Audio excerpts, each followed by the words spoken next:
Primer seminario, El agua y tu ciudad. Todos somos parte de una cuenca, la cuenca del Valle de México. Acuíferos del Valle de México. México cuenta con 653 acuíferos y el 38.7% del agua utilizada en el país proviene de estas fuentes. 104 acuíferos de México se consideran sobreexplotados, aunque se calcula que podrían ser más. 7 se localizan en el Valle de México y son los más dañados. Es necesario sanear las aguas del drenaje profundo e implementar su reuso para recargar los mantos freáticos, solucionar las fugas, cancelar los pozos clandestinos y disminuir la sustracción. Se debe potencializar la cultura del agua, es decir, a valorar este recurso ambiental, económica y socialmente. Primer seminario, El agua y tu ciudad. Todos somos parte de una cuenca. Buenas tardes, sean bienvenidas y bienvenidos al primer seminario Agua y tu ciudad, todos somos parte de la cuenca. El día de hoy abordaremos el tema 11, Acuífero del Valle de México. El objetivo de esta sesión es analizar los retos y oportunidades en relación con la seguridad hídrica del acuífero del Valle de México, así como la importancia de la participación de actores clave en su gestión. Como recordarán, nuestras sesiones cuentan con la participación de un experto internacional, quien a través de un mensaje introductorio presentará la perspectiva a nivel regional del tema. Contaremos también con las intervenciones de 2 expertos mexicanos que nos compartirán sus conocimientos en el tema. En esta ocasión, nuestro diálogo será moderado por la doctora Laura Martínez Pepín, a quien le damos la bienvenida. Laura Martínez se especializó en comportamiento de primates y es doctora en ciencias biológicas por la Universidad de Kioto, Japón. Desde el año 2018 y hasta la fecha, funge como directora del área del agua de la Fundación Río Arrond. En el 2013 se integró a la Comisión Nacional de Áreas Naturales Protegidas de México, en donde fue directora general de Promoción y Desarrollo Institucional y ocupó varios puestos en el área de cooperación internacional. La doctora Martínez percibe el agua como un puente indispensable entre los retos y temas prioritarios de la sociedad actual. Además, plantea que para enfrentar tales desafíos como el cambio climático, el crecimiento poblacional y las amenazas a los servicios ecosistémicos, se debe utilizar tanto el conocimiento social como la innovación tecnológica. Esto a fin de prevenir la pérdida de diversidad cultural y biológica. Antes de ceder la palabra a nuestra moderadora, les recuerdo que pueden realizar preguntas durante el evento únicamente a través de la sección Preguntas y Respuestas. Sin mayor preámbulo, le cedo la palabra a la doctora Laura Martínez. Muchas gracias. Muchas gracias. Buenas tardes a todas y a todos. Es un gusto acompañarlos esta tarde. Y sin más, voy a pasar a presentar el experto internacional de esta sesión, Alberto Manganelli. Alberto Manganelli es director del Centro Regional para la Gestión de Aguas Subterráneas en América Latina y el Caribe, GEREGAS, con sede en Montevideo, Uruguay. Este centro cuenta con el auspicio de UNESCO y está alojado en el Ministerio de Ambiente. El ingeniero Manganelli tiene 30 años de experiencia profesional en hidrogeología y ha trabajado como consultor de proyectos en organismos internacionales, tal como el PNUD, la OEA, la UNESCO, en agencias nacionales y gobiernos municipales de Uruguay, así como en empresas privadas. Fue docente en la Facultad de Ciencias de la Universidad de la República del Uruguay, impartiendo los cursos de evaluación de impacto ambiental en actividades mineras y geología ambiental en el Departamento de Ciencias Geológicas. Alberto, es un gusto tenerte con nosotros esta tarde.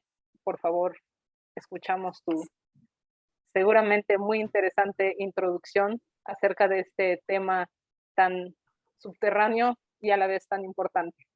Gracias, Alberto. Muchas gracias a ti, Laura. Es un gusto para mí estar aquí. Esperemos satisfacer de alguna manera las expectativas de esta reunión. Vamos a poner la presentación.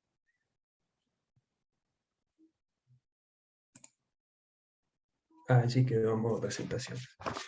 Bueno, agradecer en primer lugar a los organizadores por esta oportunidad de estar aquí hoy presente y participar en este ciclo de conferencias, de seminarios, que son sin duda de gran importancia e interés por la temática que aborda y de interés, más allá del aspecto local, de interés regional, porque sin duda que todos los temas que se van a tratar hoy tienen una aplicación, una aplicabilidad regional de importancia.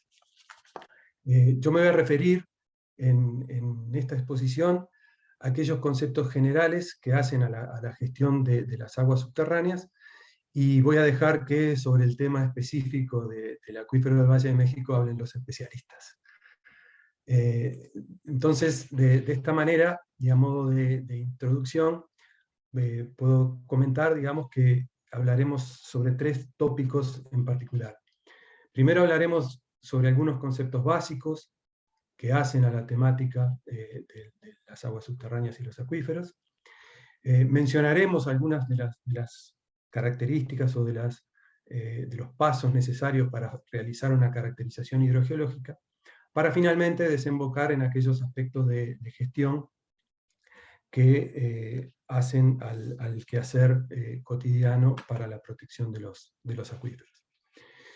Entonces, bueno, sin más, pasando a los conceptos básicos, seguramente la mayoría de los presentes han oído hablar de estos conceptos, pero yo me quiero referir, y lo que yo quiero recalcar aquí, es que para poder gestionar el agua subterránea y los acuíferos, es necesario que los términos que se emplean estén claramente definidos, y lo que no siempre sucede a nivel no solo técnico, sino tampoco, y peor aún, en lo que es la normativa correspondiente. A modo de ejemplo, ¿cómo definimos agua subterránea? Bueno, existen por allí un montón de definiciones. Yo voy a poner 3 ejemplos. Podemos decir, por ejemplo, iniciando, que las aguas subterráneas son aquellas que se localizan bajo la superficie terrestre y ocupan los poros y fisuras de las rocas. Algo tan sencillo como eso. O podemos decir que es aquella parte de la lluvia que se infiltra a través del suelo, fluye a través de una zona no saturada, y alcanza el nivel freático por debajo del cual todos los espacios están saturados. Ese es un poco el ejemplo que vemos en la diapositiva, de una zona no saturada, donde en los poros coexiste aire y agua, y luego de un cierto nivel, que es el nivel freático, donde el agua está a presión atmosférica, los poros por debajo están completamente saturados en agua. E incluso podríamos decir, en una tercera definición, que es aquella parte del agua existente bajo la superficie terrestre que puede ser colectada mediante perforaciones o galerías de drenaje, etc., o que es aquella que, no siendo colectada, fluye naturalmente hacia la superficie a través de manantiales o filtraciones, o sea, se filtra propiciando los cursos fluviales, los niveles de base de los cursos fluviales. Entonces vemos aquí que cada una de estas definiciones incorpora nuevos términos que requieren a su vez una clara definición.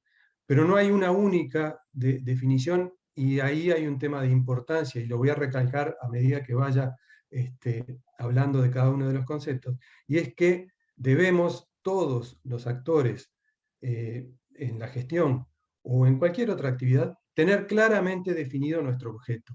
Si no, podemos estar hablando sobre una misma cosa, pero de cosas diferentes. Y ahí no nos entendemos y empiezan los problemas y los conflictos. Bueno, otro punto de interés para la convocatoria de hoy es el concepto de acuífero. Y para una definición sencilla, podríamos decir que es una formación geológica capaz de acumular y transmitir agua. O en el caso de sistemas acuíferos, donde hay más de una formación geológica que contiene agua y está hidráulicamente conectada, un sistema acuífero sería un conjunto de formaciones geológicas capaces de acumular y transmitir el agua. Evidentemente, al haber diferentes tipos de formaciones geológicas, tenemos también diferentes tipos de acuíferos, y de allí surgen los conocidos tipos de acuíferos que llamamos porosos, normalmente en formaciones sedimentarias, acuíferos fisurados o por fractura, que son básicamente en rocas ígneas y metamórficas, o los acuíferos kársticos, que son aquellos que normalmente se encuentran por disolución en rocas carbonáticas. También hay definiciones de acuíferos libres o confinados, dependiendo de si tienen o no capas impermeables por encima, etc. Aquí en la figura vemos algunos de estos conceptos que hemos mencionado. En color celeste, digamos, sería un acuífero libre, que no tiene ningún estrato confinante por encima. El celeste inferior sería un acuífero confinado por este estrato impermeable, con una zona libre, que sería la zona de recarga.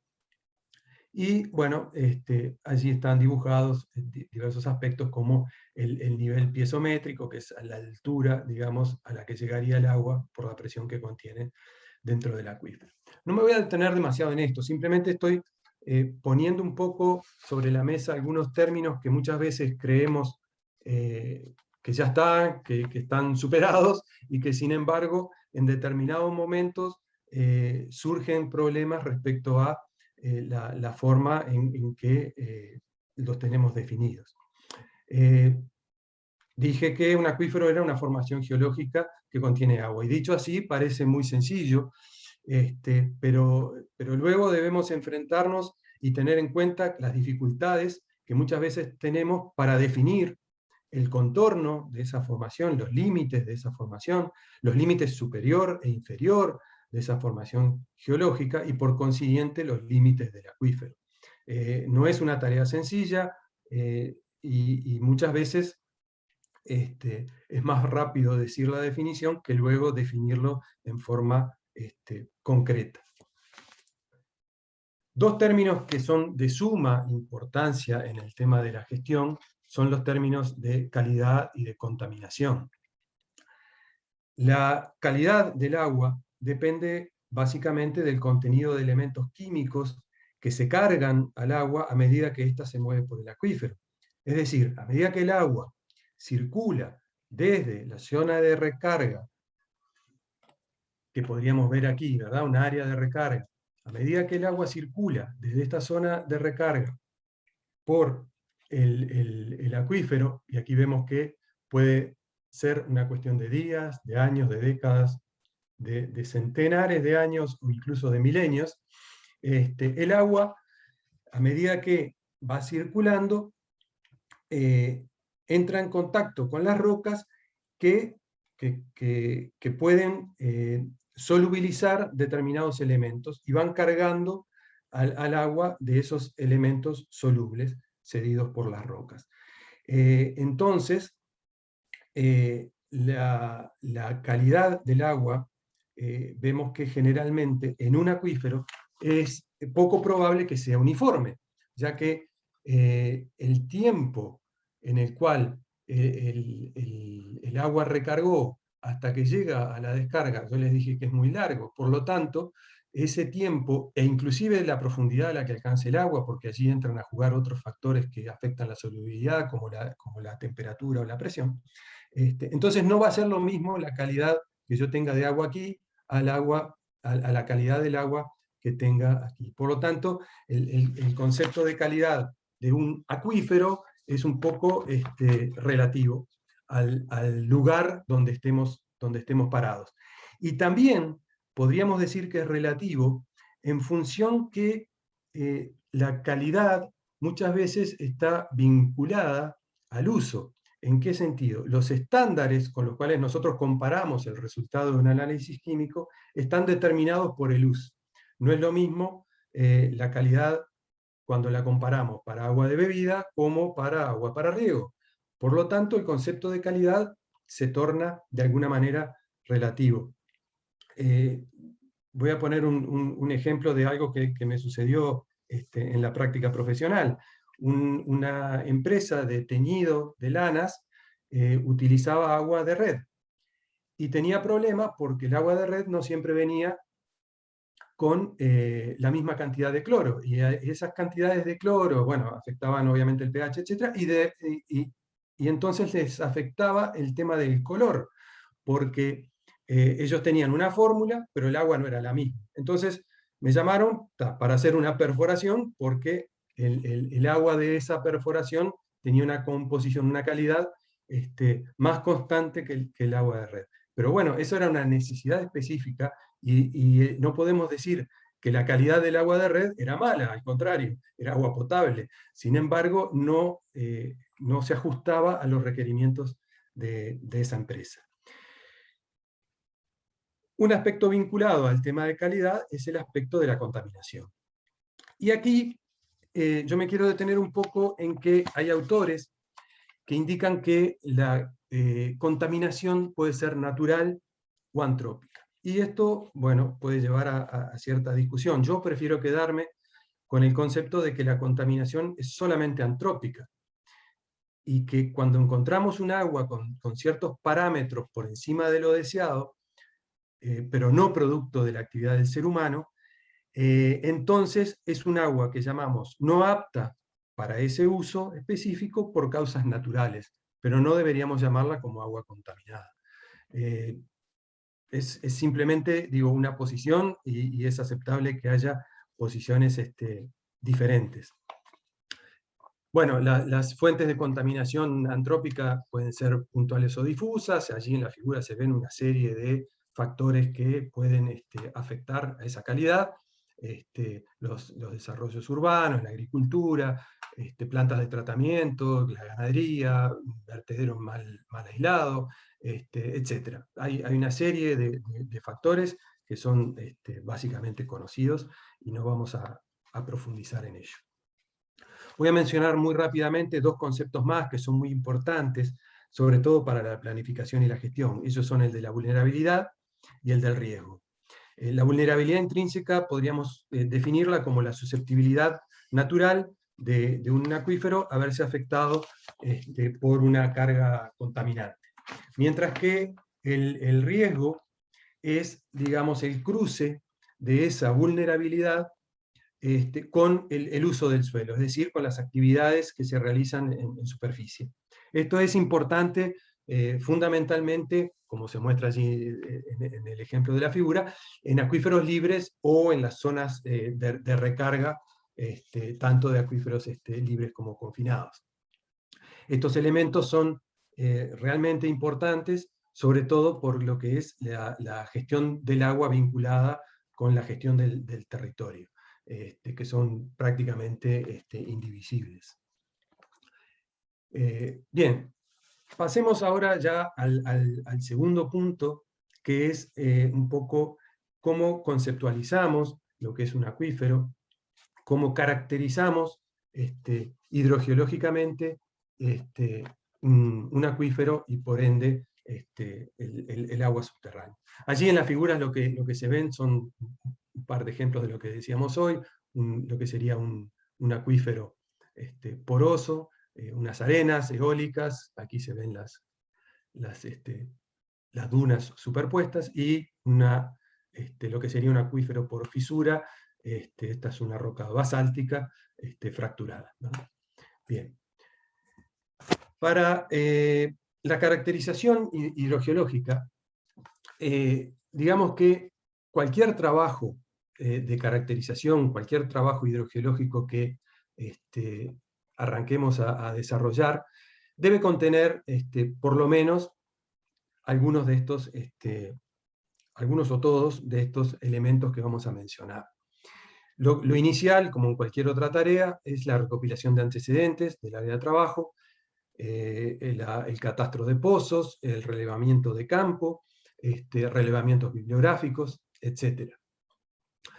En algunos casos se realizan también tomas de muestras de roca, fundamentalmente, para estudios petrográficos que nos permiten determinar esas características de las rocas que componen el acuífero, ya sea para determinar, por ejemplo, los espacios porales, las interconexiones, el tamaño de los poros, la permeabilidad, etc.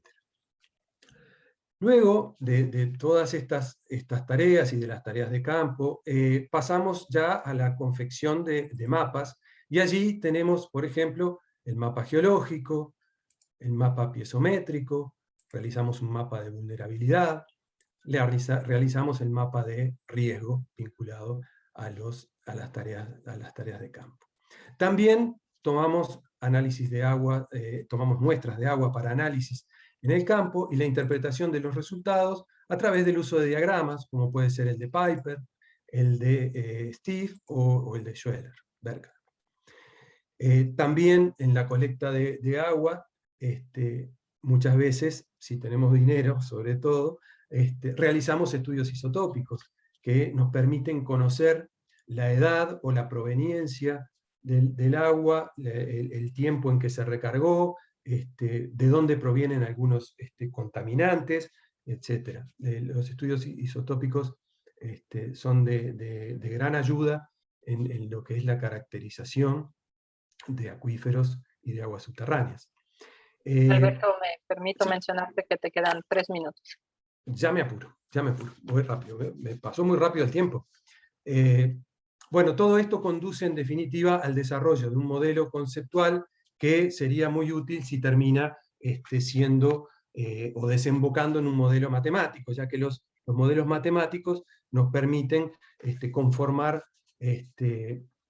establecer, digamos, simulaciones y efectos a futuro de manejo de diferentes escenarios. Vamos a pasar entonces a la gestión de los recursos hídricos subterráneos. Y como dijimos, el agua subterránea es un componente del ciclo del agua, y no es independiente de los otros componentes. Sin embargo, es necesario realizar un enfoque en particular para comprenderla, porque muchas veces la gente sabe mucho menos de las aguas subterráneas, o en una proporción mucho menor que el uso que hace de ellas, ¿verdad? La gestión y protección del agua subterránea pretende equilibrar la disponibilidad del recurso con las demandas de los usuarios, y esto puede traer aparejado un cierto riesgo sobre la disponibilidad y la sustentabilidad a mediano y largo plazo si no es manejado de forma eficiente. La gestión del agua subterránea requiere medidas de planificación normalmente a nivel nacional, estadual o regional, pero fundamentalmente su condición el agua subterránea, su condición es particular, y la gestión debe tener un fuerte componente local. Todos los puntos que hacen al agua subterránea son fundamentalmente de alcance local, por lo menos inicialmente. Ahora bien, el conocimiento hidrogeológico, del marco hidrogeológico, es fundamental para definir esas medidas necesarias de gestión, pero no podemos tratar solamente de mejorar el conocimiento técnico sin actuar al mismo tiempo sobre la gestión. Se trata de establecer medidas de gestión con la información disponible para luego generar medidas, a medida que recabamos, digamos, nueva información y nuevos datos, a partir de estudios o monitoreos, mejorar esa información, y eso permite tomar nuevas medidas de gestión o, a su vez, mejorar las ya existentes. Rápidamente, entonces, para terminar, no es realista pensar en una receta única, sencilla, para realizar la gestión de los recursos hídricos subterráneos. Lo que sí es posible es producir algunas pautas genéricas a partir de experiencias previas y adecuarlas y complementarlas para ser aplicadas a cada caso en particular. Por otro lado, una sola herramienta de gestión no es normalmente suficiente para lograr una gestión sostenible del agua subterránea. Además del conocimiento técnico, son necesarios instrumentos legales, instrumentos económicos, participación social, voluntad política. Todo ello, indefectiblemente, deberá estar presente en todos los casos. Algunos de los elementos utilizados para la gestión de aguas subterráneas son el sistema de derechos y el cobro por la extracción, pero estos elementos tienen a veces posiciones encontradas desde el punto de vista de los diferentes actores involucrados. Por lo tanto, para su implementación será necesario que existan datos confiables, transparencia y capacidades institucionales, todo ello con la más amplia participación. Y ahora sí, termino, es lo último que voy a decir. Quiero decir que todos estos aspectos que hemos hablado, y aquellos que seguramente hablarán quienes vienen a continuación, deben ser indefectiblemente internalizados por toda la sociedad, ya que de una forma u otra todos estamos involucrados en la gestión. Muchas gracias. Muchas gracias, Alberto. Me llevo de tu plática pues la necesidad de voltear a ver la gestión de los recursos subterráneos, de los recursos hídricos subterráneos. Es un tema sí complejo, invisible por definición, y sin embargo ya contamos con muchos instrumentos, desde modelos matemáticos hasta instrumentos de medición, que permiten entender mejor este mundo invisible e indispensable a toda la sociedad. Por lo cual una gestión que uno pudiera pensar muy técnica no es suficiente, sino lo que nos mencionas es que se requiere realmente una gestión integral, tanto por temas que mencionaste como la participación social, ¿no? Uno no pensaría en eso y sin embargo es indispensable la gestión de recursos, porque son mediciones y gestiones muy caras, y a la vez una voluntad de integrar este mundo desconocido dentro de lo más visible, que es finalmente que todos los habitantes de este planeta, porque por lo que dices es realmente regional y mundial el tema, todos dependemos de estos recursos subterráneos, por lo cual es muy importante visibilizarlos. Gracias, Alberto. Y a continuación le pasaría la palabra a la siguiente expositora, la ingeniera Angélica Molina Maldonado. Angélica es mexicana, ingeniera geóloga egresada de la Facultad de Ingeniería de la Universidad Nacional Autónoma de México. Cuenta con una maestría en Ciencias de la Tierra, con la especialidad justamente en aguas subterráneas. Qué buena opción tomaste. Del posgrado en Ciencias de la Tierra, Instituto de Geofísica de la Universidad Nacional Autónoma de México. Angélica ha estado al servicio de la sociedad mexicana, laborando durante casi 25 años en la Gerencia de Aguas Subterráneas de la Subdirección General Técnica de la Comisión Nacional del Agua, donde ha elaborado y supervisado estudios hidrogeológicos, hidrogeoquímicos, de contaminación de acuíferos, así como participado en la elaboración de los lineamientos normativos de la institución. Participó en la delimitación de los acuíferos del territorio nacional, la evaluación de los acuíferos y la determinación de la disponibilidad de aguas subterráneas. Ha participado en la elaboración de estudios técnicos para sustentar los causales de utilidad e intereses públicos previstas en la Ley Nacional de Aguas, con la finalidad de contar con las bases que permitan emitir los ordenamientos en el territorio nacional. Ingeniera Angélica, qué gusto tener a alguien con semejante experiencia y particularmente en México para hablarnos del acuífero del Valle de México. Adelante. Gracias, buenas tardes. Voy a compartir mi presentación con ustedes. Es un placer estar aquí.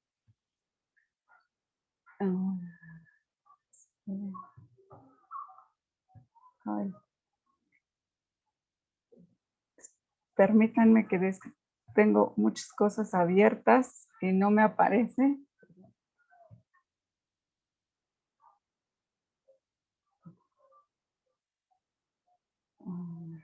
Perdón.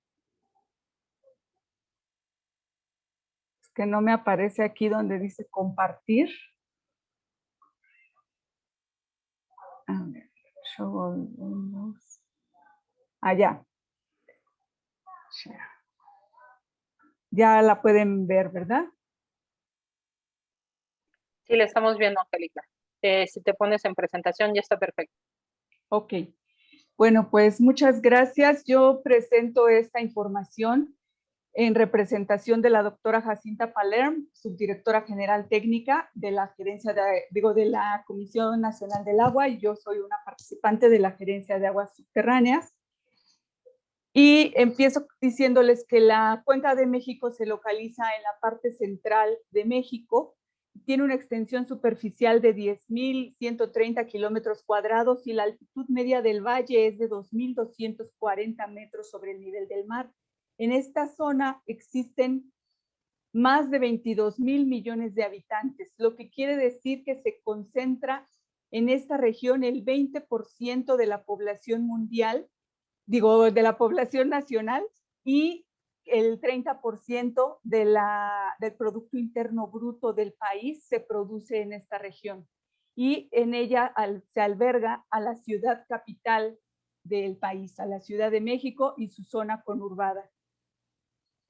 El acuífero se ha dividido en 7, bueno, administrativamente en 7 acuíferos en esta cuenca.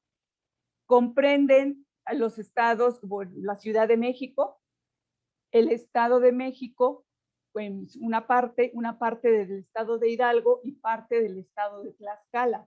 La zona metropolitana de la Ciudad de México se ve aquí en amarillo, y su zona conurbada, que entonces comprende principalmente a los acuíferos zona metropolitana de la Ciudad de México, Chalco, Amecameca, Texcoco y Cuautitlán Pachuca, en donde vive la mayor parte de esa población que referimos, porque aquí está la ciudad capital.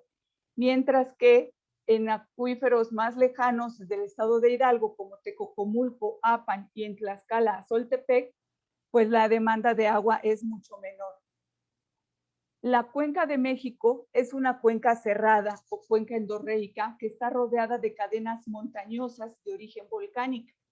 Cuando se fundó la Ciudad de México Tenochtitlan por los aztecas, así lucía la cuenca.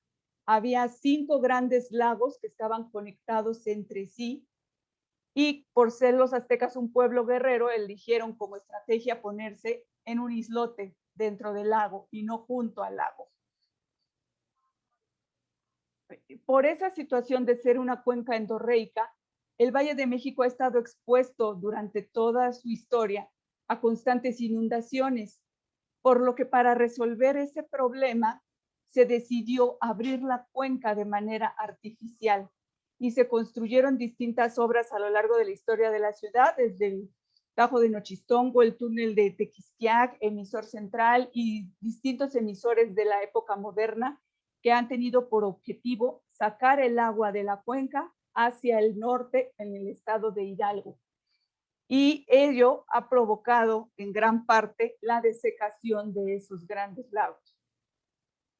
La zona se caracteriza por tener una precipitación media anual de 740 milímetros y una temperatura de 15 grados centígrados aproximadamente, y una evaporación potencial de 1.740 milímetros. En el mapa que observamos vemos que en la parte suroeste se presentan las mayores precipitaciones, por lo que el clima ahí llega a ser templado, lluvioso, y tenemos ecosistemas de tipo bosque, mientras que en el norte la precipitación es mucho menor y el clima es predominantemente semiárido, con paisajes como se observan en la foto que se ve aquí con esta cactáceas y muy árido. Y la precipitación es típicamente de verano en esta zona del país, y los meses de mayor precipitación son julio y agosto. La geología del Valle de México es sumamente compleja. Se trata de una fosa tectónica que ha sido rellenada principalmente por materiales volcánicos, específicamente, por ejemplo, por derrames lábicos de composición basáltica y andesítica, así como brechas volcánicas, tobas y materiales vulcanoclásticos o piroclásticos, así como por sedimentos arcillosos de naturaleza o de origen lacustre y materiales incluso aluviales ya del cuaternario, estos últimos. En exploraciones profundas que se han hecho en el Valle de México, se ha identificado que también se tiene a más de 2.000 metros la presencia en el subsuelo de rocas calizas del Mesozoico. Aquí en esta sección geofísica podemos ver la presencia de estos sedimentos lacustres de naturaleza arcillosa, que muchas veces contienen agua salobre o salada. Entonces el acuífero es caracterizado por ser un sistema acuífero en el que se tienen distintos materiales geológicos a distintas profundidades. Primero se tiene un acuitardo formado por los sedimentos arcillosos Posteriormente, el acuífero que está en explotación y que tiene una profundidad hasta de 800 metros aproximadamente, y que es el que está actualmente en explotación, conformado principalmente por materiales volcánicos. Y después se tiene una capa que funciona como un acuitardo también, en el que se presentan cenizas volcánicas y arcillas de naturaleza, de muy baja permeabilidad, y bajo ello, y con un espesor aproximado de 300 a 400 metros, y bajo este acuitardo se tiene nuevamente otro sistema, otro acuífero, ya también en materiales volcánicos a mayores profundidades.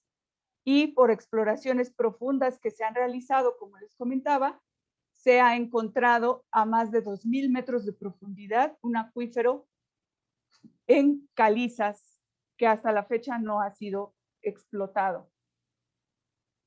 El mayor problema de la zona ha sido el crecimiento poblacional acelerado, ya que en los últimos, bueno, en el siglo XX, en tan solo 100 años, se publicó por 20 la población y por tanto la demanda del suelo y del agua. Aquí pueden ver en la imagen cómo se ve ahora la Ciudad de México. Y ya no se ven más que, bueno, hay mínimos remanentes de los lagos, entonces se desecaron los lagos, se deforestó la cuenca y se extrae del acuífero más de 2 veces su capacidad de renovación. La región entonces se enfrenta a la más baja disponibilidad de agua per cápita y a la más alta densidad de población que se presenta en el país. Las principales fuentes de abastecimiento de agua potable se muestran en esta lámina, en donde quiero destacar que se alcanza una cobertura de agua potable del 98% para la Ciudad de México y una cobertura de drenaje del 94%. Hubo un momento en el que bastaban las fuentes dentro de la cuenca o dentro de la Ciudad de México, tanto subterráneas, manantiales y aguas superficiales. Sin embargo, llegó el momento en que la población fue tal que se tuvo que recurrir a fuentes externas, como son el sistema Lerma, el sistema Cutzamala, el Lerma a través de aguas subterráneas, pero el sistema Cutzamala, que es algo que aporta el 32% del volumen para el abastecimiento, que proviene de presas lejanas, varios kilómetros de la Ciudad de México, de otros estados. Lo que se destaca aquí es que el 42% del agua que se abastece a los habitantes de la Ciudad de México proviene de los pozos dentro de la ciudad, que son 542. Entonces se considera que son el 42%. La Comisión Nacional del Agua publica de manera periódica actualizaciones de la disponibilidad media anual de agua subterránea, y la última actualización se hizo el 17 de septiembre del 2020, y en el que podemos observar en el mapa y en la tabla, coloreados con color verde, aquellos acuíferos en los que aún hay volúmenes disponibles para otorgar en concesión, y son justamente Apantecocomulco y Soltepec, que se encuentran más alejados de lo que es en sí la capital, mientras que los acuíferos Cuautitlán, Pachuca, Texcoco, Chalco, Amecameca ya presentan valores deficitarios en su disponibilidad, aunque no con la gravedad del acuífero Zona Metropolitana de la Ciudad de México, que se observa en un color más rojo y que a continuación detallamos. Justamente de acuerdo a la publicación de disponibilidad de esa fecha del 17 de septiembre de 2020, la recarga que recibe ese acuífero Zona Metropolitana de la Ciudad de México es de 512 millones de metros cúbicos anuales. Sin embargo, el volumen concesionado y asignado de aguas subterráneas es de más de 1,000 millones de metros cúbicos al año, del cual más del 85% corresponde al uso público urbano. Entonces, la disponibilidad media anual de este acuífero presenta un déficit de más de 500 millones de metros cúbicos anuales. Esta explotación intensiva del agua subterránea ha provocado que el nivel del agua subterránea se haya abatido hasta más de 50 metros en los últimos 50 años en algunas zonas de la ciudad. Y al tener los sedimentos arcillosos que mencionábamos, más el abatimiento de los niveles, eso ha provocado el hundimiento diferencial del terreno en la Ciudad de México, con hundimientos hasta de más de 9 metros en algunas zonas de la ciudad. Aquí está en la foto la Catedral Metropolitana, que se presenta sumamente afectada por ese hundimiento diferencial, y en el mapa podemos ver que las velocidades de hundimiento en algunas zonas de este valle son hasta más de 20, 30 centímetros por año. Y para ello tenemos estas fotos que son una evidencia de ello, son monumentos emblemáticos de México, la columna de Independencia, en la que la base de la calle estaba antes al nivel del piso y se han tenido que poner escaleras y escaleras y más escaleras porque esta está cementada a profundidad a niveles más estables donde no hay hundimiento.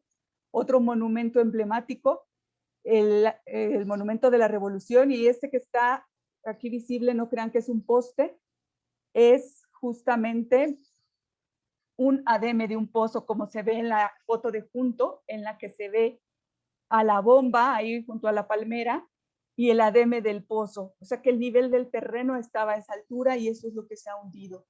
Y aquí vemos otras deformaciones en las edificaciones. Entonces, este hundimiento diferencial ha afectado severamente a la infraestructura, al sistema de distribución de agua, a los sistemas de drenaje, lo que provoca fuertes fugas, al sistema de transporte colectivo metro, ha afectado las vialidades, casas, edificaciones y los servicios públicos. ¿Qué impacto ha provocado la urbanización en el ciclo hidrológico? Pues la reducción de la recarga natural que recibe el acuífero, mayor recarga incidental por las fugas en las redes hidráulicas, la desaparición de humedales, lagos y manantiales, la modificación del drenaje natural, dado que muchos de los ríos que antes existían en esta zona han sido entubados y ahora conforman las principales avenidas de la ciudad, y el incremento de entonces el escurrimiento superficial, pero no deseado, que provoca severas inundaciones, la contaminación puntual y difusa de fuentes de agua subterránea, se ha provocado con ello el grave impacto ecológico y se han generado microclimas. ¿Qué retos tiene el Valle de México? Pues que enfrenta complejos y cada vez más mayores problemas, tanto ambientales, sociales, económicos y políticos en torno al agua. Primero, tener que abastecer a más de 22 millones de habitantes. La deforestación, la cubierta de asfalto en expansión y la reducción de la recarga de los acuíferos. La reducción del escurrimiento en los cauces naturales y con el incremento de riesgos de inundación. Obviamente, competencia por el agua y presión sobre las fuentes de abastecimiento. Se ha generado contaminación puntual y difusa del agua subterránea, zonas marginales que existen aún en la zona conurbada con escasos recursos y que tienen una baja cobertura de servicios de agua potable, drenaje y saneamiento. Se han incrementado costos de extracción, disminución del caudal y el rendimiento de los pozos, y que muchas veces han tenido que ser profundizados, además de las afectaciones a la infraestructura urbana por hundimientos, el deterioro ambiental, y otro reto es vencer esos arreglos institucionales que están sujetos a decisiones políticas y a una organización social compleja. Y recordemos que la seguridad hídrica tiene que implicar tanto el acceso al agua en cantidad, en calidad y que sea asequible, así como proteger a la población ante riesgos de sequías e inundaciones, por lo que se requiere un ordenamiento territorial.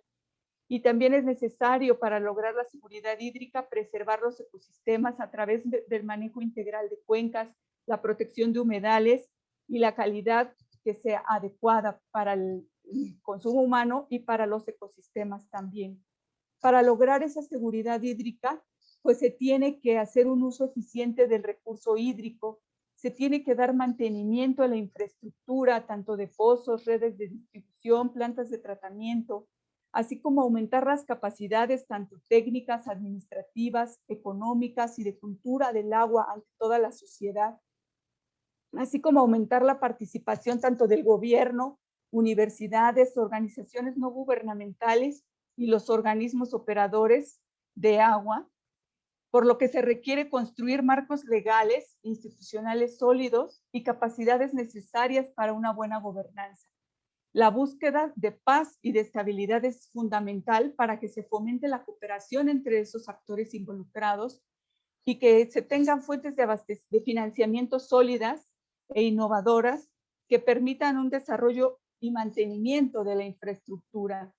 Para lograr esa seguridad hídrica es fundamental, entonces, contar con el saneamiento, con economía circular para reutilizar el agua y sobre todo para tener soluciones basadas en la naturaleza, como favorecer la recarga natural, la conservación del suelo y su cubierta forestal, así como hacer programas de reforestación, usar pavimento que permita la filtración del agua para que alcance las zonas de recarga hacia el acuífero, recolectar el agua de lluvia, infiltrar el agua tratada al subsuelo y promover la recarga artificial. También tenemos que recordar como componentes Angélica, te quedan 3 minutos. Ok, sí, gracias. Como componentes de la gobernanza, que tenemos a los actores y a las instituciones, al marco legal y regulatorio, al conocimiento y la ciencia para conocer lo que ocurre en el acuífero, políticas, planes y financiamiento, y sobre todo que los actores y los involucrados locales tienen que ser parte de la solución de los problemas. Para ello, en México se cuenta con el Consejo de Cuenca Valle de México, que es una instancia que la ley prevé, la Ley de Aguas Nacionales mexicana, en la que es la instancia para la coordinación y concertación en materia de agua entre la autoridad federal, los gobiernos estatales, los gobiernos municipales y los representantes de los distintos usos. Entonces, como se mencionaba, se requiere indispensablemente de la participación social por los actores del sector tanto público como privado, los usuarios del agua, la sociedad en general y las instituciones no gubernamentales, para que entre todos se tomen decisiones que involucren a esos actores y que se fundamenten en el conocimiento de los acuíferos, para que se resulten en políticas, planes, estrategias y acciones hacia la sostenibilidad. Como ejemplos de esta participación tenemos el caso del Plan de Gestión y Recarga del Acuífero Valle de México, que propone el Instituto de Ingeniería de la Universidad Nacional Autónoma de México, en el que establece como programas y acciones justamente el fortalecimiento institucional, el cambio del marco legislativo y regulatorio, la disminución de extracciones, preservar la recarga natural, la recarga artificial a través de casos pilotos, fomentar el reuso, observar y conocer al acuífero y desarrollar distintas capacidades, como mencionábamos previamente. ¿Y qué está haciendo el organismo operador de la Ciudad de México, conocido como SACMES? Justamente en la actualidad está llevando un programa de control de fugas en la red de abastecimiento, con sectorización de la red para medir la presión y medirlas de manera automatizada para identificar la presencia de fugas.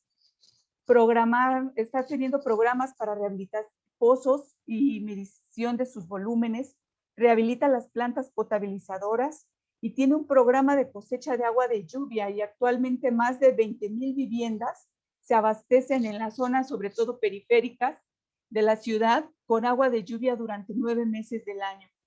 También se tienen programas para favorecer el incremento de la recarga natural y el incremento de la recarga gestionada o recarga artificial del acuífero. ¿Qué oportunidades se tienen en el Valle de México? El volumen precipitado, que es sujeto de captarse, de aprovecharse, de infiltrarse, antes de que se convierta en un problema hacia las inundaciones que provoque.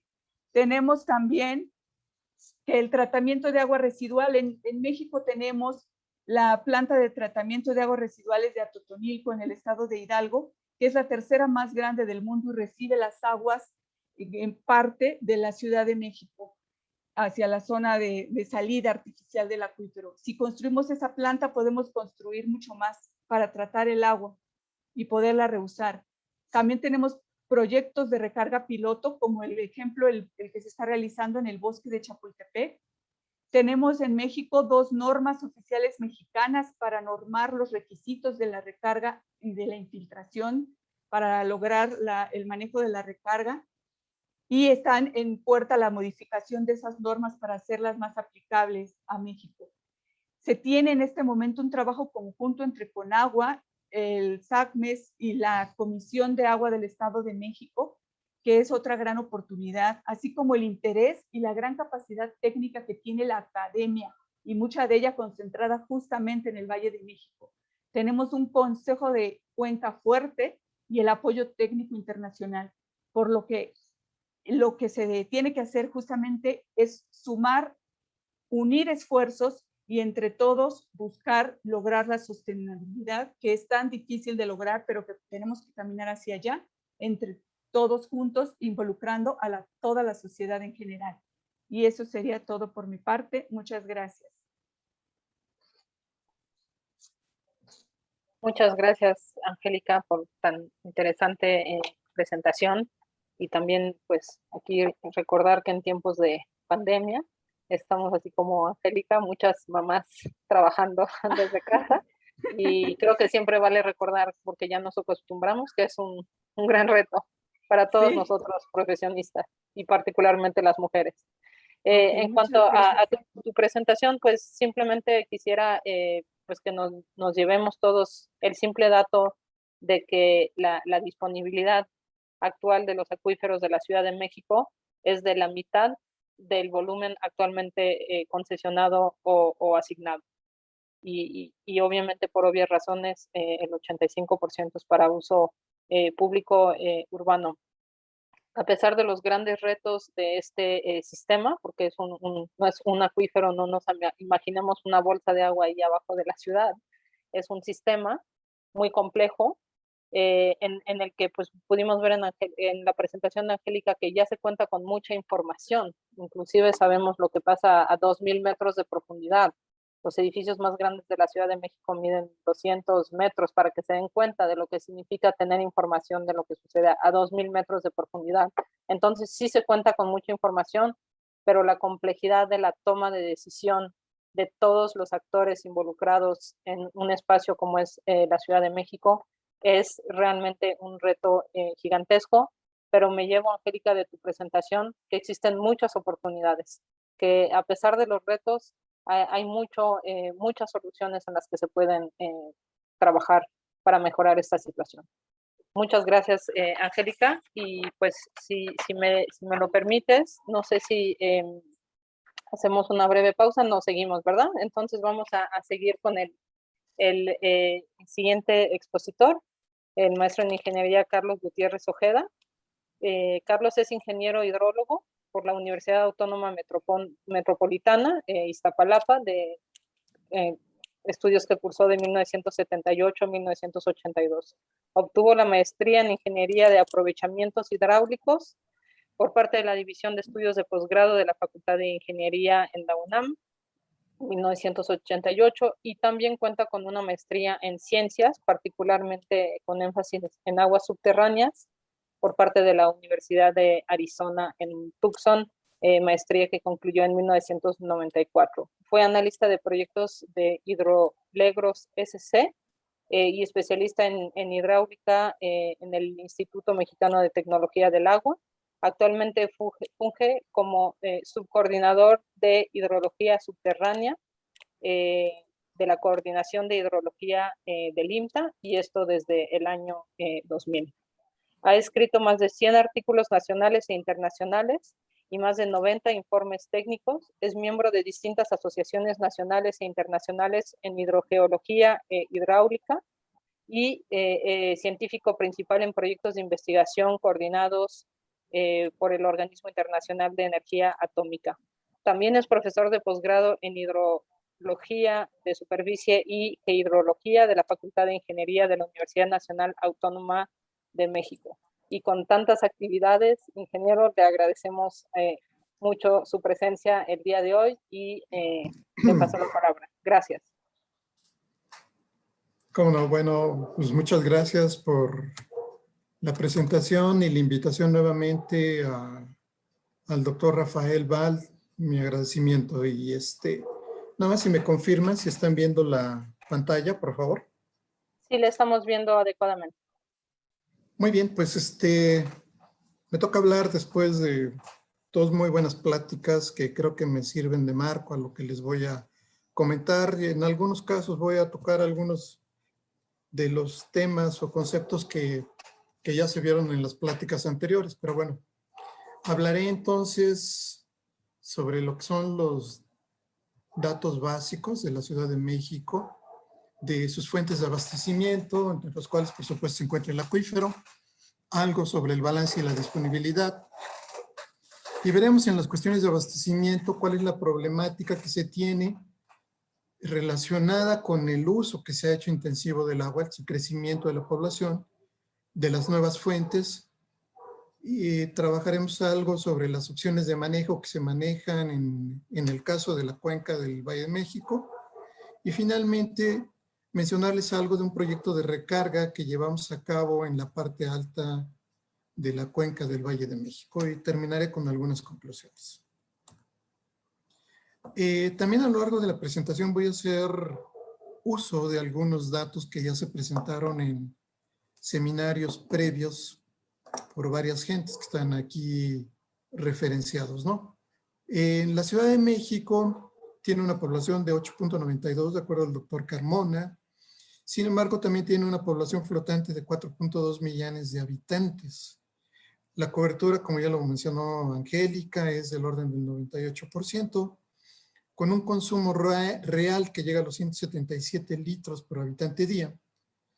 Cuenta con una superficie de 1.485 kilómetros cuadrados y la altitud de 2.240 metros sobre el nivel medio del mar en la parte baja, y en las partes altas puede llegar arriba de los 3.000 fácilmente. En cuanto a lo que tiene que ver con las fuentes de abastecimiento, el acuífero de la zona metropolitana de la Ciudad de México viene a ser la principal fuente de abastecimiento, en donde existen aproximadamente 1.581 pozos. La principal fuente de agua es la subterránea, con un 54%, siguiendo el sistema Lerma, que también viene de agua subterránea, 13.7%, Cutzamala, 29.3%, que esto es agua superficial, y finalmente manantiales, que provienen de la zona del río Magdalena, que es de la parte en que me quiero enfocar. Y en esta figura y tabla les estoy también mostrando lo que ya se mostró en la presentación anterior, los acuíferos que conforman la región hidrológica 13, que es la parte central de la República Mexicana. Como verán, los que están en rojo tienen una disponibilidad, negativa, siendo la disponibilidad más fuerte negativa, por así llamarlo, la del acuífero de la zona metropolitana de la Ciudad de México. Sin embargo, los acuíferos que se encuentran alrededor también tienen disponibilidad ya negativa, es decir, ya no hay más agua para otorgar concesiones, ¿no? Utilizando una figura que encontré en la red sobre los pozos profundos que se mencionaron, que se han perforado a 2.000 metros de profundidad, les quiero comentar cuál es el funcionamiento del acuífero, ¿no? Básicamente, el acuífero recibe agua a través de las sierras que están ubicadas a través de la periferia, Sierra de Guadalupe en el norte, el Chichinautzin al sur, al oeste de las Cruces, y al este tenemos la Sierra Fría. Todas estas sierras, como esta es una cuenca cerrada, aportan agua en sus partes altas, el agua se infiltra y viene a dar este acuífero que está en explotación, que está por debajo de un acuitardo en arcilla, y que es un acuífero que tiene entre 50 y 400 metros de espesor, y del cual se está extrayendo la mayor cantidad de agua para la ciudad, ¿no? Aquí podrán ver ustedes un poco más de detalle de lo que tiene que ver con la balance y disponibilidad que están publicados por la Comisión Nacional del Agua. En la tabla de abajo del lado izquierdo viene el primero, el balance, entradas menos salidas igual al cambio de almacenamiento o cambio de masa. Dentro de entradas se considera la recarga vertical, que es un 20% del volumen que llueve en la zona de la parte alta, a las entradas por flujo subterráneo, que es 106.4, que es entradas horizontales, la recarga inducida, que esto es proveniente de la infiltración de las fugas, que aquí consideraron un 20% de ese valor, y el bombeo, que equivale a 623.8 de acuerdo al censo de 1990. 80 por casi, un poco más del 70%, perdón, para uso público urbano. Con todo ello, el balance es negativo, y eso quiere decir que le estamos sacando el acuífero del orden de 111 millones de hectómetros cúbicos, que es lo mismo hectómetros cúbicos que millones de metros cúbicos, en el cambio del volumen almacenado. Es decir, estamos drenando el acuífero y la cantidad de agua que tenemos almacenada allá abajo, ¿no? Pasando ahora a lo del balance, lo de la disponibilidad, que es la tabla de arriba, resulta ser que la recarga equivale a 512.8, que es justamente todos los valores que están aquí encerrados en paréntesis: la recarga vertical, las entradas por flujo horizontal subterráneo y la recarga inducida. Y el volumen concesionado, como ya lo comentaron en la presentación anterior, sí equivale a más de 1000. Es decir, a pesar de que de acuerdo al balance se sacan 624, digamos, hectómetros cúbicos, concesionados hay más de 1000.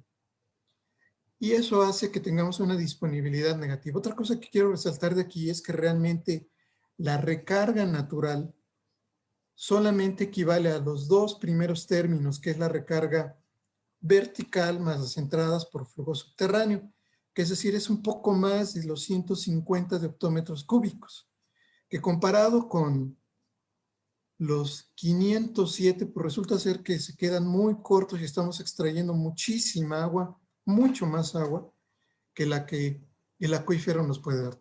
Otra cosa muy importante de aquí es que los datos con los cuales se publicó la disponibilidad corresponden al REPDA del 20 de febrero del 2020, mientras que los datos del balance vienen del censo de 1990.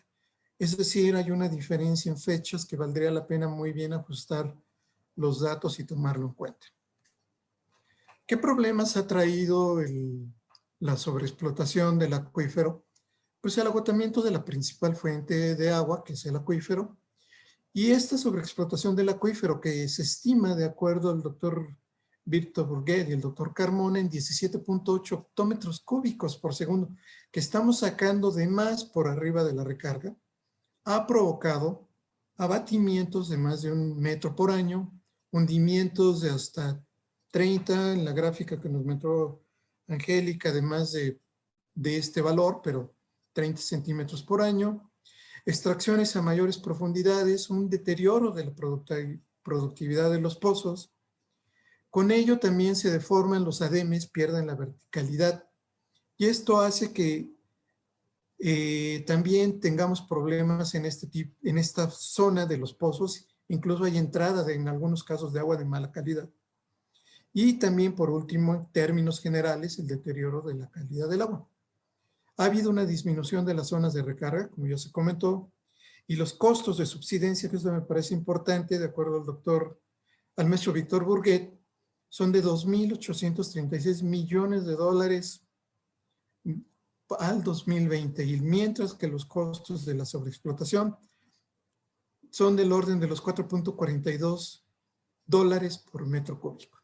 Y bueno, ya no voy a mencionar más los problemas que ha provocado la sobreexplotación, creo que ya se comentó en la plática anterior. Con todo ello, bueno, pues ¿qué va a pasar en el futuro, no? Bueno, pues la población va a seguir creciendo, y eso va a implicar que las extracciones suban, que el consumo, producto de que la demanda de agua o el consumo va a subir. Y bueno, pues resulta ser que de acuerdo a estos datos que tenemos publicados por la Comisión Nacional del Agua, el agua renovable per cápita que existe en la Ciudad de México se haya disminuido. Bueno, primero para todo el país, perdón, se haya disminuido de más de 18,000 metros cúbicos por habitante en el año 50 a 3.583 metros cúbicos por habitante por año a más o menos al año 2020, ¿no? Para el caso del Valle de México, la situación aún es más crítica porque solamente tienen, de acuerdo a lo que se recibe, 114 metros cúbicos por habitante por año. ¿Qué hacer entonces con los acuíferos sobreexplotados? Bueno, pues hay una forma de...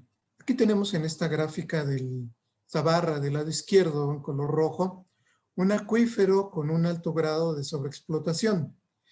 Todo lo que queda abajo, digamos, sería una fuente de abastecimiento confiable, como le podríamos llamar la recarga natural. ¿Cómo podemos hacer que un acuífero sobreexplotado tenga una condición, digamos, no tan severa? Una de ellas es reducir la demanda.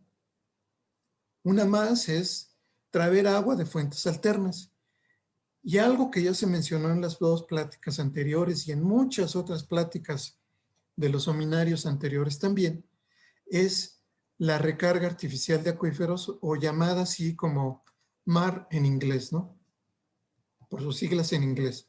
Y eso es un método de gestión hídrica que permite introducir agua a los acuíferos mediante estructuras diseñadas ex profeso para ello.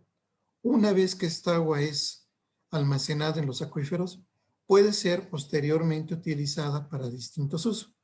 No se trata nada más de meter agua al acuífero y disponer de ella. No, no, no. Tiene que haber un uso posterior para que sea una recarga controlada de acuíferos, de acuerdo a la definición que da la Asociación Internacional de Hidrogeólogos.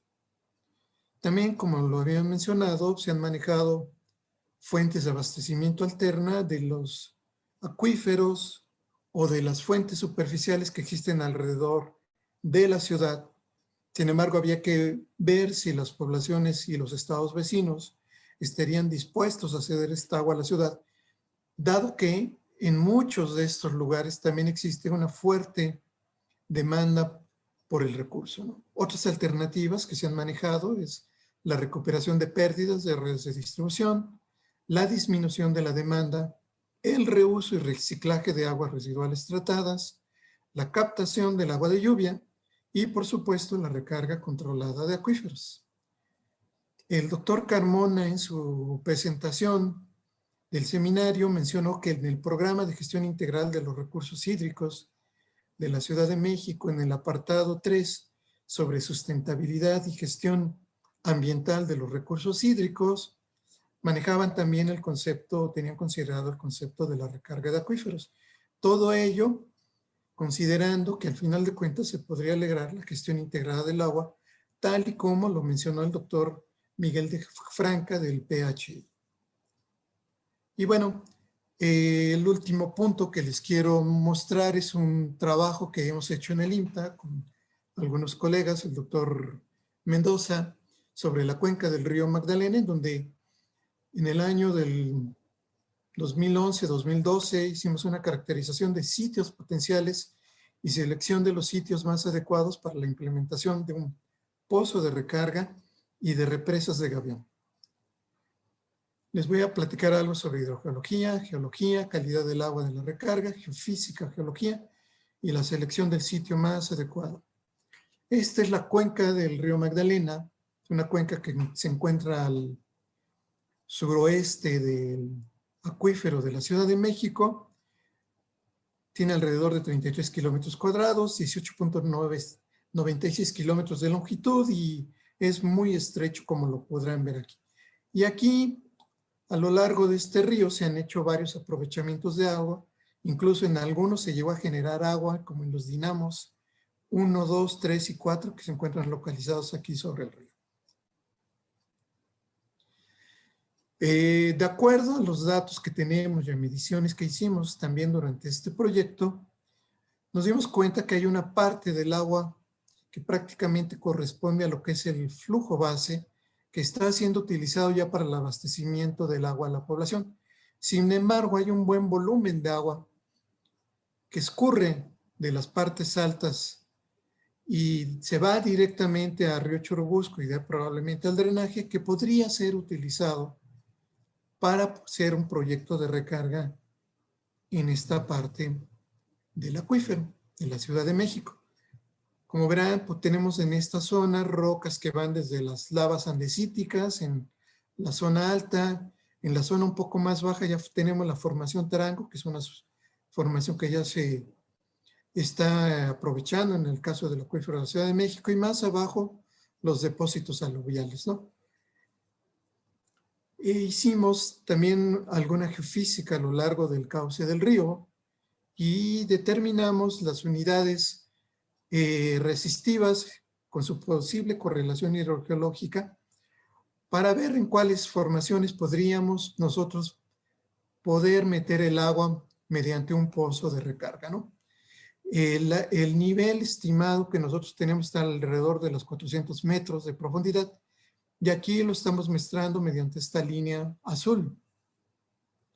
También tomamos muestras de agua para hacer análisis físico-químicos, bacteriológicos e isotópicos a lo largo del río, tanto y en los manantiales que existen en la zona, y determinamos que la calidad del agua es de tipo bicarbonatadas magnésica sódica, lo que corresponde a un sistema de flujo local que es muy rápido, con tiempos de residencia cortos. Y con excepción de los coliformes fecales, como lo podrán ver en esta tabla, ¿sí? Todos los parámetros analizados cumplen con los límites máximos permisibles en las normas oficiales mexicanas 015, que es de recarga, y la 127, que es de calidad del agua para uso a la población. Y la causa más probable de estos coliformes es que hay un gran pastoreo en las partes altas de la cuenca. Estas son las dos normas que les habíamos comentado y también lo comentó Angélica, la 015 de infiltración artificial de agua a los acuíferos, y dentro de ella se hace referencia a la 127, que es lo que hay que cumplir, lo que tiene que cumplir el agua de recarga para poder ser inyectada al acuífero. El pozo, de acuerdo a toda la información que obtuvimos de geología, geofísica, calidad del agua, propusimos en aquel caso que el sitio para la perforación del pozo a 400 metros de profundidad, que tendría que ser un pozo exploratorio primero, se encuentra alrededor del dinamo número 2. Y aquí marcamos a 7 y 10 kilómetros de profundidad, de distancia, perdón, los pozos que podrían ser utilizados para el monitoreo de la recarga mediante un pozo en este sitio. Y te quedan 3 minutos. Sí, ya voy a acabar. Que de alguna forma también se podrían ver beneficiados por el agua que se infiltraría.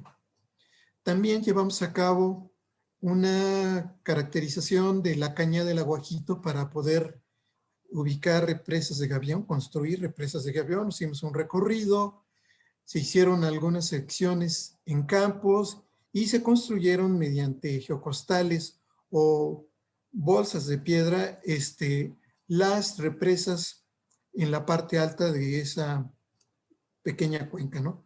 El volumen de agua estimado que obtuvimos al final en esta pequeña subcuenca era de 10.35 litros por segundo que se estarían infiltrando, adicionales a los que ya se estaban infiltrando. Construimos, por cierto, 22 represas, todo ello con ayuda de la comunidad, que nos ayudaron tanto a gestionar el trabajo, a ubicar los sitios, se les dio la capacitación, se les entregaron herramientas, se entregaron también todos los materiales de piedra, costales y gavión, y la comunidad nos ayudó para construir todas las represas, ¿no?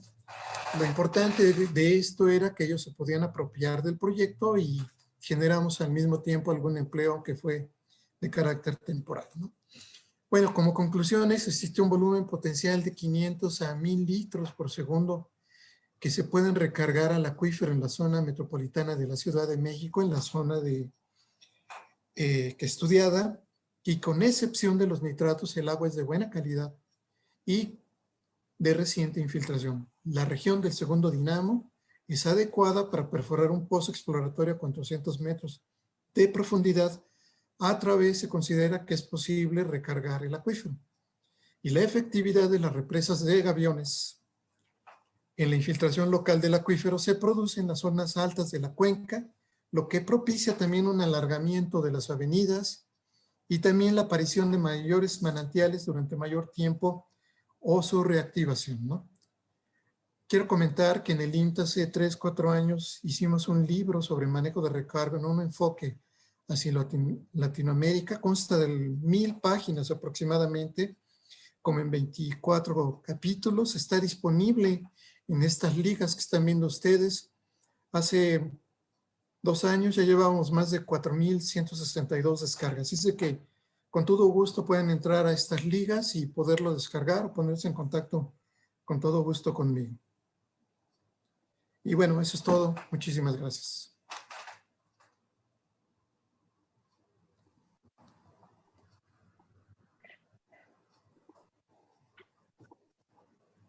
Muchísimas gracias, Carlos, por tan interesante presentación, de la que me llevo un poco después de haber escuchado pues la importancia de las aguas subterráneas y la complejidad de la situación en la Ciudad de México, pues que hay soluciones que de hecho ya se están implementando, por supuesto son pequeñas, pero pues es un rompecabezas que nos mostraste, Carlos, y nos detallaste un poco más una pieza del rompecabezas muy interesante. Muchas gracias por esta presentación. Vamos a pasar ahora a la sesión de preguntas y respuestas. Hemos seleccionado entre las diferentes preguntas que han llegado a este webinar. Si me permiten un segundo, disculpen porque justamente cerré el documento. Y empezamos con una pregunta para el doctor Alberto Manganelli.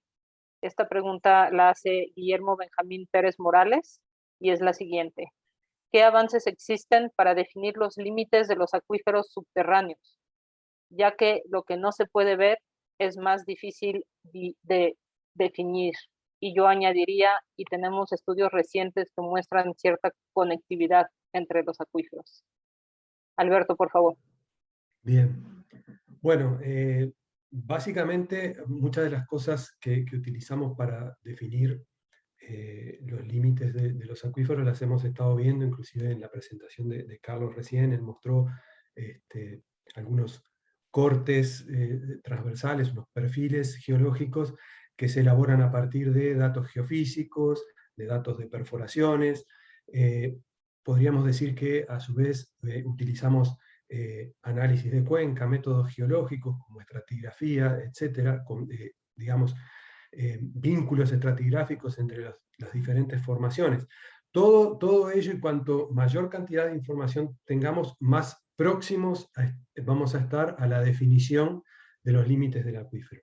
De cualquier manera, esto es siempre un proceso iterativo, siempre estamos avanzando en el conocimiento y muchas veces, digo, la geología no es una ciencia exacta y muchas veces en algunos lugares tenemos grandes incertidumbres, pero debemos manejarnos con esas incertidumbres. Y a medida que logramos nuevos datos, porque hay nuevas perforaciones, normalmente la exploración de petróleo es un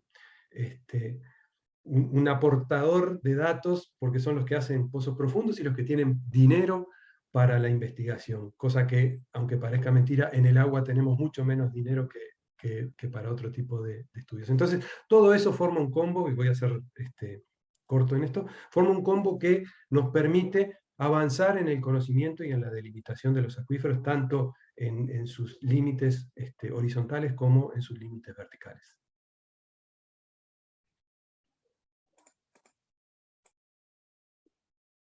Muchas gracias, Alberto. Propongo pasar en una pregunta para Angélica, luego para Carlos, y como tenemos 20 minutos, si están de acuerdo, si todavía nos queda tiempo, pues regreso a cada uno de ustedes. Entonces, la pregunta para ti, Angélica, de Berta Cecilia García Cienfuegos sería la siguiente. ¿Cómo podemos interactuar o hacer interactuar los 3 grandes retos para lograr la seguridad hídrica en los acuíferos del Valle de México? Saneamiento, economía circular y soluciones basadas en la naturaleza.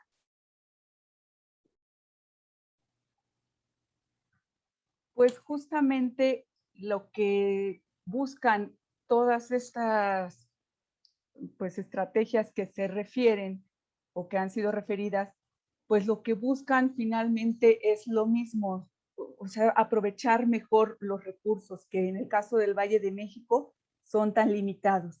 Entonces, si damos saneamiento o tratamiento al agua residual que se genera, podremos aprovecharla. Entonces eso lo podemos vincular en la economía circular, que tanto las industrias que reusen el agua en sus distintas etapas de sus procesos para que no consuman más agua limpia, en este caso del acuífero o de las redes de distribución, sino que ocupan su misma agua y eso genere pues más recurso hídrico disponible para otros usos o para la recuperación del acuífero. Y teniendo agua tratada o agua reusada o agua que se recupere, como mencionábamos en las dos presentaciones que se hicieron sobre el Valle de México, podemos aprovechar esa agua para fomentar lo que decíamos de las soluciones basadas en la naturaleza y hacer un símil de la naturaleza, como pues recargando, por ejemplo, en las zonas boscosas, pues impidiendo que la deforestación siga.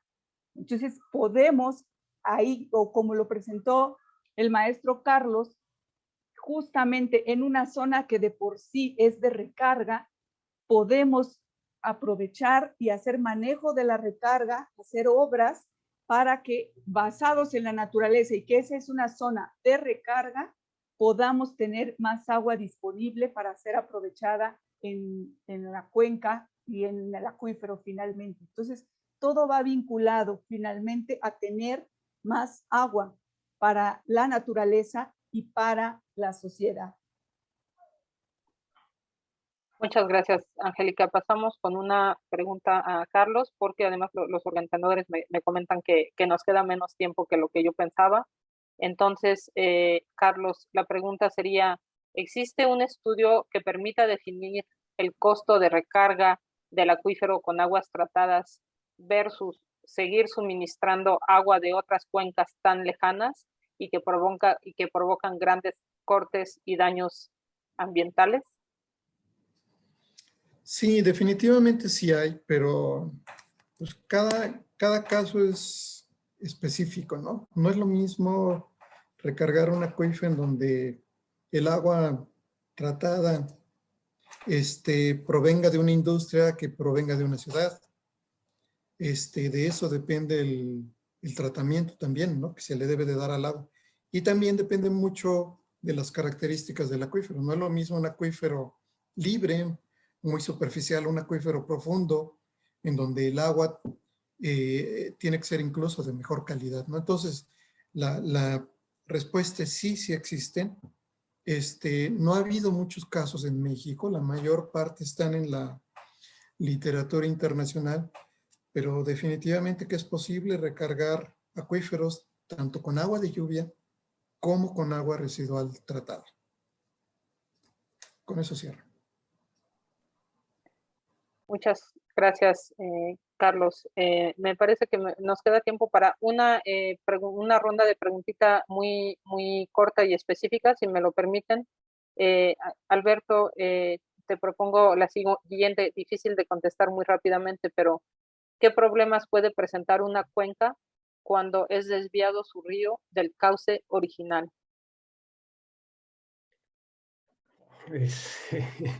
Es una pregunta, creo que para contestar con mayor tiempo y tal vez por mail. Yo creo que son múltiples los problemas que podemos encontrar al hacer desvíos de aguas superficiales. Recalco aparte que mi experiencia es en aguas subterráneas y podríamos hablar de lo que es ese desvío implica con respecto a el vínculo que pueda existir con los acuíferos en la zona. No creo que sea, salvo por causas muy fuertes, que sea una práctica demasiado apropiada el desvío de las fuentes, de los cursos superficiales, digamos. Gracias. Más corto que esto no lo puedo hacer. No, estuvo espectacular. Gracias. Angélica, nos preguntan si tienes conocimiento de que haya para la gestión del acuífero del Valle de México experiencia con isótopos carbono 13.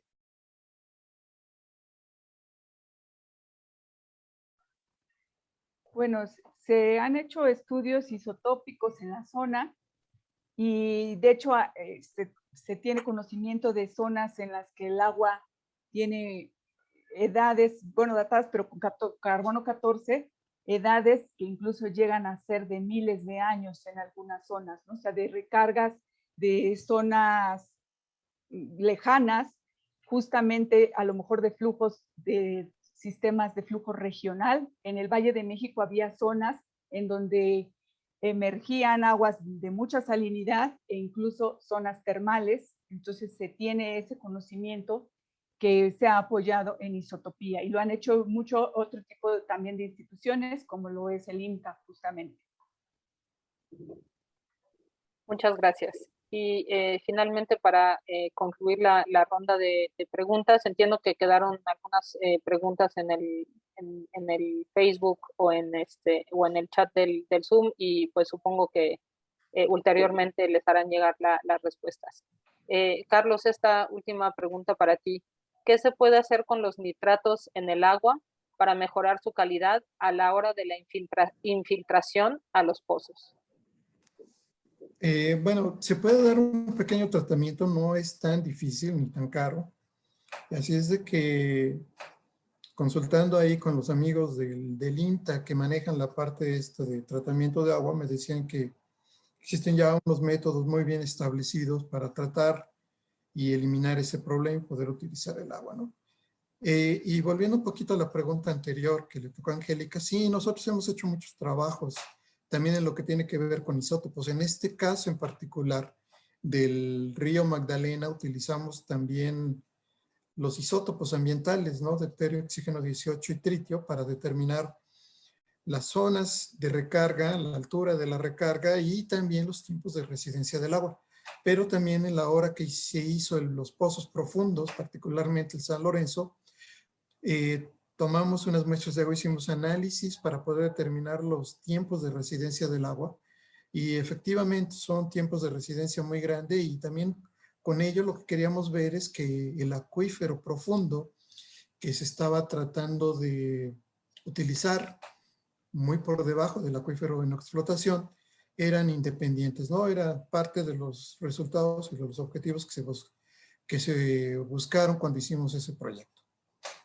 Gracias. Una metodología sin duda muy, muy importante y de gran utilidad, y qué bueno que tengamos esa capacidad en instituciones como el INTA. Bueno, pues finalmente me parece que me toca concluir esta sesión que llega próximamente a su fin. Y pues igualmente difícil de sintetizar en pocas palabras todo lo que nos acaban de comentar nuestros tres presentadores.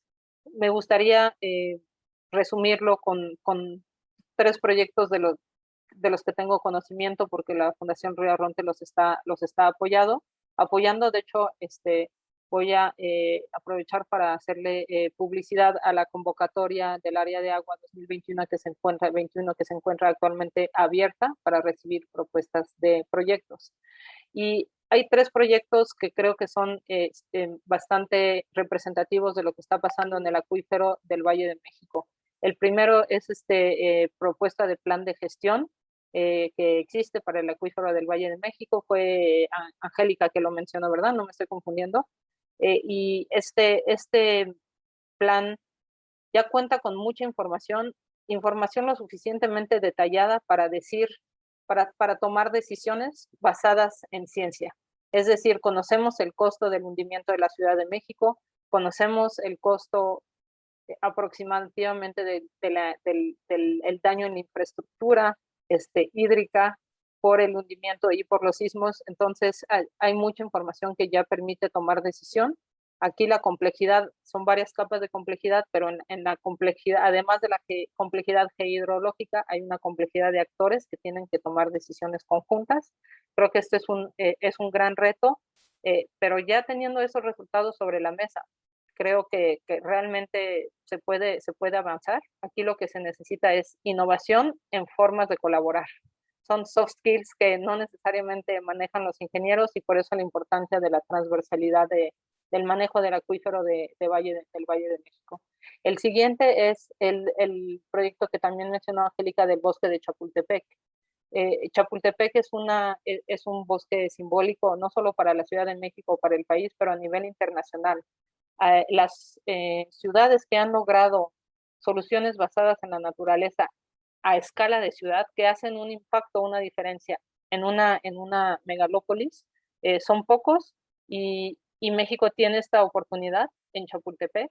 Entonces, si bien hay muchas otras cuencas, microcuencas, barrancas, que requieren mucha atención en la Ciudad de México, tener un ejemplo del nivel de simbolismo que puede ser Chapultepec y el impacto que esto puede tener en la situación hídrica es, de mi punto de vista, también muy esperanzador. El ejemplo del río Magdalena, que se ha trabajado desde hace mucho tiempo también.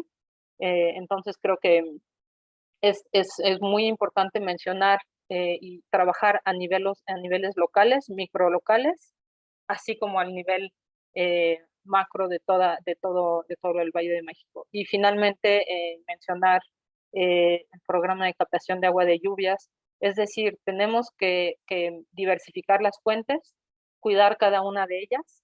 El agua, recordémoslo, no se va a ningún lado, solo se transforma su calidad, pero la cantidad de agua dulce que existe en el planeta no ha cambiado en millones de años. Entonces hay que cambiar nuestra forma de ver el agua. El agua, sea cual sea su calidad, y aunque sea agua residual, se debe de valorar, y tenemos que realmente ver los recursos hídricos como un tema de sociedad, no un tema propio al sector agua. Y el acuífero, para nosotros chilangos que vivimos en esta gran ciudad, es simple y sencillamente el futuro de nuestra vida en esta ciudad, la que está en juego. Mariana, adelante, a ti la palabra. Estamos